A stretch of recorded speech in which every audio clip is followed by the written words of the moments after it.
deeq isugu jirtay daawo oksijiin iyo qalab caafimaad ayaa la gaarsiiyey cisbitaalka Dr. Samiid ee jaamacadda Simad oo ka mid ah cisbitaalada farakutiriska ah ee lagula tacaalo dadka uu soo rito xanuunka COVID-19.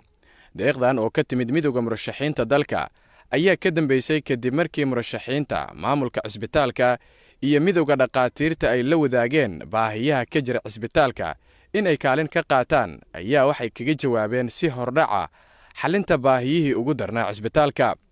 xildhibaan cabdiraxmaan xuseen odowa oo wakiil ka ahaa midowga murashaxiinta ayaa ka warramay ujeedka deeqdan. anagoo ka wakiila midowga murashaxiinta annagoo badan oo runtii hadda rag badan oo saaxiibaday oo ay la socdeen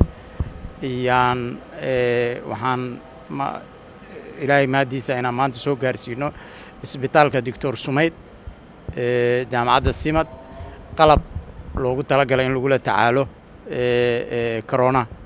dabcan waxaa ka warhaysaan maalin dhaweed waxaan qalab u geynay isbitaalka Martini. isbitaalka Martini qalabkiisu wuxuu u badnaa daawo.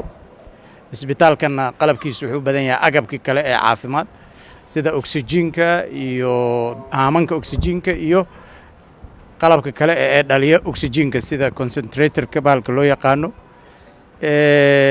runtii labada isbitaalba annaga waxaan wax ku siinay oo aan ku geynay baahida ay ayagu soo gudbiyeen iyo isbitaal walba baahida u daran. runtii dhaqaatiirta labada isbitaal iyo maamulkoodaba waxaan uga mahad celinaynaa shaqada hagar la'aanta ay ummadda Soomaaliyeed u hayaan runtii volunteer-kana ah tabarucana ah. ilaahayna waxaan uga baryaynaa inuu ayagana badbaadiyo ahalkoodana badbaadiyo. waa bilow haddii ilaahay yiraahdo inaan sii wadnana waa ku dadaalaynaa.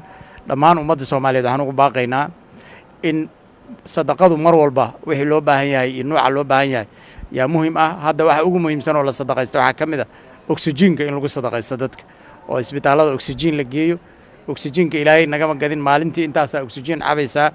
hooyadaa iyo aabbaha iyo walaalkaa markay ama walaashaa isbitaalka oksijiin ku waayaan yaa dareemi kartaa xanuunkooda. sidaas darteed qof walba oo Soomaaliya sadaqada in loo waciyo oksijiinka iyo agabka caafimaadka iyo la dagaalanka koronahana waa ku talin lahayn. aad baad u mahadsantihiin. gudoomiyaha jaamacadda Simad oo isna goobta ka hadlay ayaa ka mahad celiyay deeqdan la soo gaarsiiyey oo uu sheegay in ay ku soo beegantay waqtigii ku habboonaa. aad iyo aad ay u mahadsan yihiin midowga musharaxiinta Soomaaliyeed garashada ay garteen inay isbitaalada magaalada Xamar gaar ahaan isbitaal Martini isbitaalka Dr. Sumayd ee jaamacadda Simad ay ugu deeqaan agab muhiim u ah badbaadada naf qof Soomaali oo muslima. haddii hal qof ay badbaadiyaan waxay la mid tahay ayadoo ummadoo dhan badbaadiyey. marka waxaan leenahay ilaahay ajar ha ka siiyo. garashada ay garteenna waa ku mahadsan yihiin. meeshay lacagtaas iyo qarashkaas ka soo bixiyeenna bedel khayr qaba ayaan ilaahay uga baryaynaa inuun ilaahay u barakeeyo xoolahooda. waxaan u mahad celinaynaa xildhibaan cabdiraxmaan maxamed xuseen odowa oo asagoo wakiil ka ah midowga musharaxiinta halkan yimid oo waqti badanna joogay. qalab muhiim u ah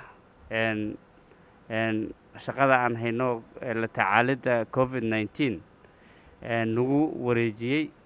ugu dambeyn xogayaha midowga dhaqaatiirta Ibraahim Guuleed ayaa ka warbixiyay muhiimadda ay leedahay deeqdan.